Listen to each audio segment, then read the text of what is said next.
Hello students, welcome back. आप सभी का स्वागत है। आज हम पढ़ने वाले हैं प्राइस डिटर्मिनेशन, जो कि माइक्रो इकोनॉमिक्स का सबसे आखिरी चैप्टर है। Price determination in perfect competition. Students, price क्या होती है मैं आपको पहले ही बता चुका हूँ। किसी भी कमोडिटी की वैल्यू या कंसिडरेशन जिसके बदले आप उसे देते हैं शॉपकीपर को या उसके सेलर को। यानी कि ये कमोडिटी है, मान लीजिए कमोडिटी ए, और इसके बदले आप शॉपकीपर को ₹10 देते हैं, तो ये ₹10 हो गई इस कमोडिटी की प्राइस। प्राइस यानी हिंदी में आप कीमत बोल सकते हैं, लागत वगैरह।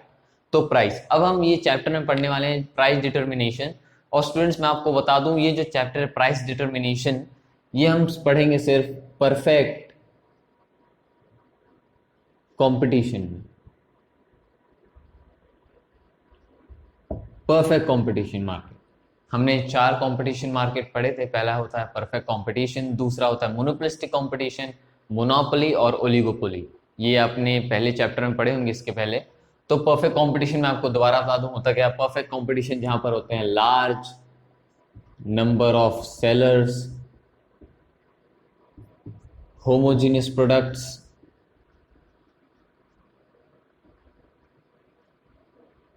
और बहुत ही important, firm is a price taker. ये 3 काफी बेसिक कैरेक्टरिस्टिक हैं परफेक्ट कंपटीशन के। पहला है लार्ज नंबर ऑफ सेलर्स। एक परफेक्ट कंपटीशन में very large number of sellers होते हैं। होमोजेनियस प्रोडक्ट्स, यानी जितने भी प्रोडक्ट होंगे वे डिट्टो एक जैसे ही दिखेंगे, उनमें जरा सा भी फर्क नहीं होगा। और तीसरा है firm is a price taker, यानी जितने भी फर्म होंगे वो खुद का प्राइस डिसाइड नहीं करेंगे। वो जो प्रोडक्ट का प्राइस होगा उस प्रोडक्ट की मार्केट डिसाइड करेगी। That is market price will be the actual price। यानी जो मार्केट में जो प्राइस चल रही होगी, उस इंडस्ट्री में जो प्राइस चल रही होगी, वही प्राइस सारे फर्म्स लेंगे। इसका मैं एग्जांपल समझाता हूं। जैसे कि ये एक सिंपल सा कर्व है। इसमें आएगा यूनिट्स, इसमें आएगा प्राइस, और ये डिमांड है एक किसी भी कमोडिटी का, मान लीजिए D1, और ये है सप्लाई S1।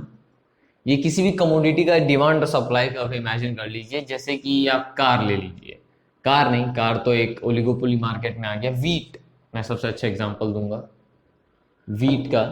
तो वीट में जो इक्विलिब्रियम प्राइस है, जहां पर डिमांड और सप्लाई मीट हो रही हैं, वहीं पर उस कमोडिटी की प्राइस तय हो जाएगी।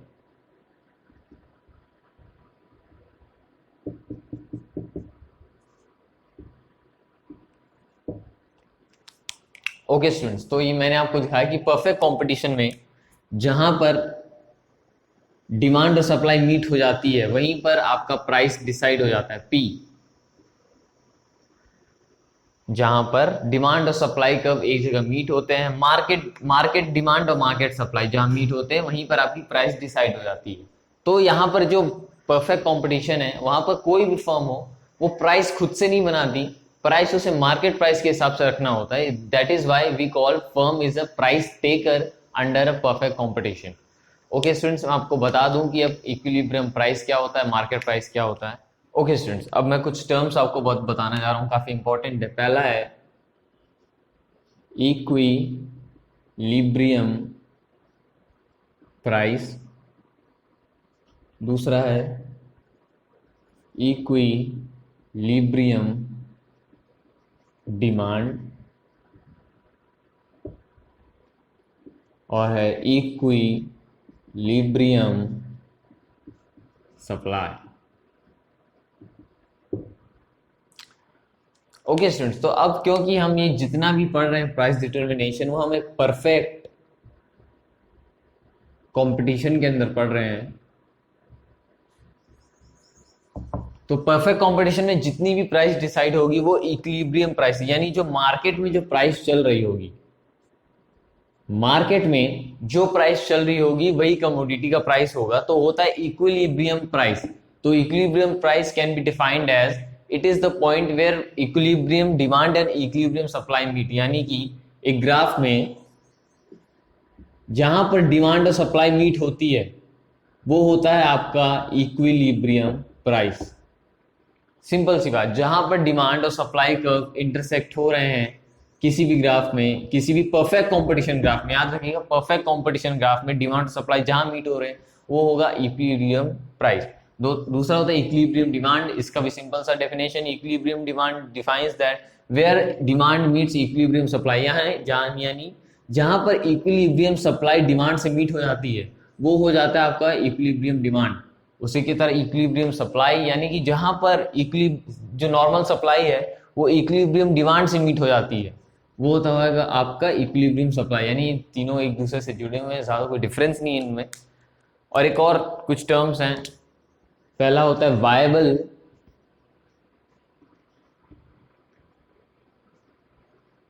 इंडस्ट्री, दूसरा नॉन वायबल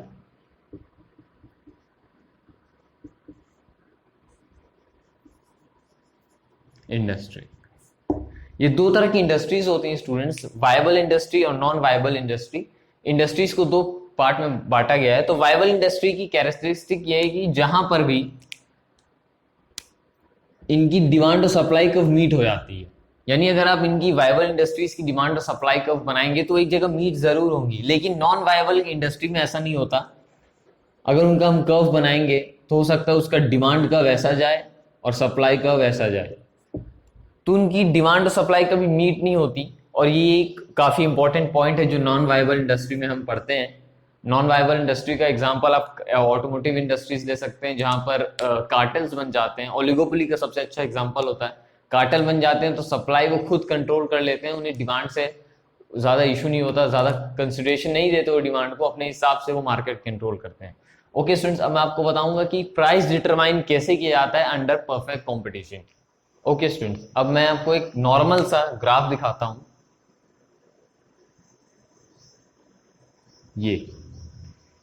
ये एक टिपिकल नॉर्मल ग्राफ मैं बनाने जा रहा हूं जिससे मैं आपको बताऊंगा कि प्राइस कैसे डिटरमाइन की जाती है। ये ओरिजिन, ये आपका एक्स एक्सिस, ये वाई एक्सिस।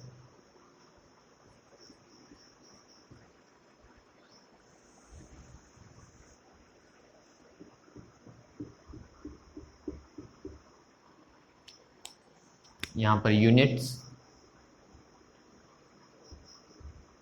और ये होगा आपका प्राइस। ओके स्टूडेंट्स, अब मैं एक नॉर्मल सा डिमांड कर्व बना दूं, डाउनवर्ड स्लोपिंग। ये एक सप्लाई कर्व और ये आपका equilibrium point. This is D1, D1, this is S1, S1। Okay students, तो ये आप जो देख रहे हैं डिमांड और सप्लाई कर्व, तो एक नॉर्मल परफेक्ट कंपटीशन का है। और यहां पर ये जो पॉइंट है ये होगा आपका इक्विलिब्रियम पॉइंट।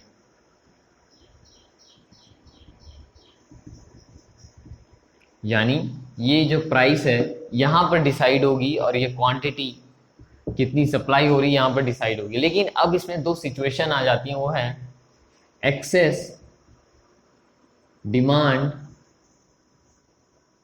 और एक्सेस सप्लाई। ये दो टर्म्स हैं, एक्सेस डिमांड और एक्सेस सप्लाई। ये कब आती हैं? देखिए ये जो पॉइंट है, ये देखिए यहां पर ये जो पॉइंट है यहां पर डिमांड और सप्लाई इक्वल है, यानी demand is equal to supply, तभी आपस में इंटरसेक्ट हो रही हैं। लेकिन ये देखिए यहां पर ये सिचुएशन में डिमांड छोटा है, सप्लाई बड़ा है, ये देखिए। यानी ये सिचुएशन है एक्सेस सप्लाई की, यहां पर supply is greater than demand, यानी फर्म्स काफी सारी हैं, फर्म्स बहुत ज्यादा प्रोड्यूस कर रहे हैं प्रोडक्ट्स और खरीदने वाला ही कोई नहीं है। यानी फर्म्स को हो सकता है रॉ मटेरियल सस्ते मिल गया हो, फर्म्स की टेक्नोलॉजी बेटर हो गई हो, और वो प्रोडक्शन करते जा रहे हैं, स्टॉक बढ़ता ही जा रहा है, लेकिन कोई खरीद नहीं रहा क्योंकि लोगों की इनकम ही उतनी है। तो वहां पर सप्लाई डिमांड से बड़ी हो जाती है, और जहां पर सप्लाई डिमांड से बड़ी हो जाएगी वहां सिचुएशन आ जाएगी एक्सेस सप्लाई की। वहां पर डिमांड कर्व और सप्लाई कर्व आपस में इंटरसेक्ट नहीं होंगे, और यहाँ पर क्वांटिटी भी ज्यादा होगी, लेकिन प्राइस कैसे होगा मैं आपको बाद में बताऊंगा। तो ये होता है एक्सेस सप्लाई का सिचुएशन। उसी की तरह होता है एक्सेस डिमांड की सिचुएशन। ये देखिए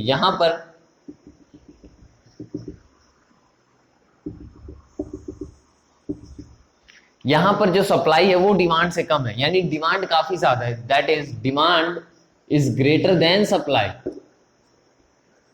यानी हम लोगों के पास एकाएक पैसा बढ़ गया, लोगों की इनकम बढ़ गई, लेकिन कंपनी तो उतनी ही है, तो कंपनी ने उतना ही प्रोड्यूस किया, लेकिन लोग मांग ज्यादा रहे क्योंकि लोगों के पास ज्यादा पैसे आ गए हैं, ज्यादा लोग खरीदे हैं, तो वहां पर सप्लाई कम हो जाती है और डिमांड बढ़ जाती है। ये देखिए, तो यहां पर सप्लाई छोटी हो जाती है डिमांड से। ये होता है सिंपल एक्सेस डिमांड की सिचुएशन, ये होती है एक्सेस डिमांड की सिचुएशन। तो एक्सेस सप्लाई एक्सेस डिमांड मैंने आपको समझा दी है। अब दिखाते हैं आपको कि कैसे प्राइस डिटरमाइन करते हैं हम एक परफेक्ट कंपटीशन में, जब सिचुएशन आती है कि डिमांड बढ़ गई या सप्लाई घट गई, या दोनों एक साथ बढ़े या दोनों एक साथ घटे, या फिर डिमांड का रेशियो बढ़ने का ज्यादा था सप्लाई का कम था, वगैरह वगैरह। ओके, तो अब सिचुएशन आती है अगर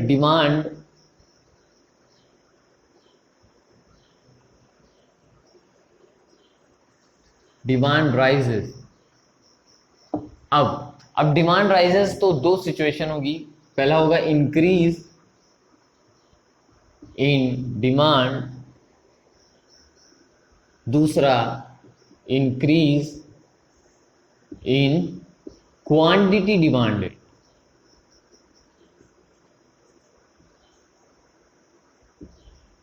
अब इन दोनों चीजों में काफी फर्क है, इंक्रीज इन डिमांड और इंक्रीज इन क्वांटिटी डिमांडेड। अब इंक्रीज इन डिमांड तब होती है जब फैक्टर्स अदर देन प्राइस, यानी प्राइस को छोड़ के जितने भी फैक्टर्स हैं, इनकम हो गया, रॉ मटेरियल हो गया, टेक्नोलॉजी, एनवायरमेंट वगैरह वगैरह, या फिर सब्सिट्यूट गुड्स हो गया आपके, उन सबको मिला के जो चेंजेस आएंगे वो होगा इंक्रीज इन डिमांड में चेंज।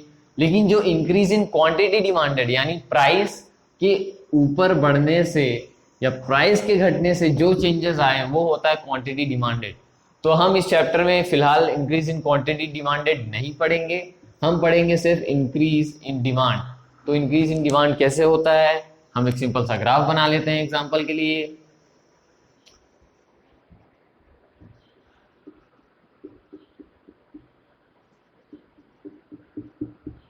ओके, ये होता है एक नॉर्मल डिमांड कर्व डी। अब इंक्रीज इन डिमांड कैसे होगा, इंक्रीज इन डिमांड ऐसा होगा जब राइटवर्ड शिफ्ट होगा, यानी ये डिमांड कर्व है, अब राइटवर्ड शिफ्ट हो गया, यानी प्राइस उतनी ही थी, प्राइस चेंज नहीं हुई, लेकिन डिमांड बढ़ गई due two factors other than price, इसलिए क्वांटिटी बढ़ गई लेकिन प्राइस उतनी ही थी। ये होती है इंक्रीज इन डिमांड। उसी तरह डिक्रीज इन डिमांड होता है जब डिमांड लेफ्टवर्ड शिफ्ट आती है, लेफ्ट की तरफ आती है, ओरिजिन की तरफ, आपके ओरिजिन की तरफ, यानी प्राइस उतनी ही थी लेकिन क्वांटिटी यानी डिमांड घट गई, यानी फैक्टर्स अदर देन प्राइस, जैसे कि इनकम घट गई लोगों की, लोगों पर टैक्स ज्यादा लगने लगा तो उन्होंने अपनी डिमांड ही कम कर दी, इसलिए डिमांड कम हो गई लेकिन प्राइस उतनी ही थी। तो ये होता है डिक्रीज इन डिमांड। वैसे इंक्रीज इन डिमांड, तो मैं आपको फिर से याद दिला दूं, अगर वर्ड आता है इंक्रीज इन डिमांड तो वो डिमांड हमेशा शिफ्ट में होगा, शिफ्ट मूवमेंट नहीं होगा, याद रखिएगा, शिफ्ट होगा राइटवर्ड शिफ्ट।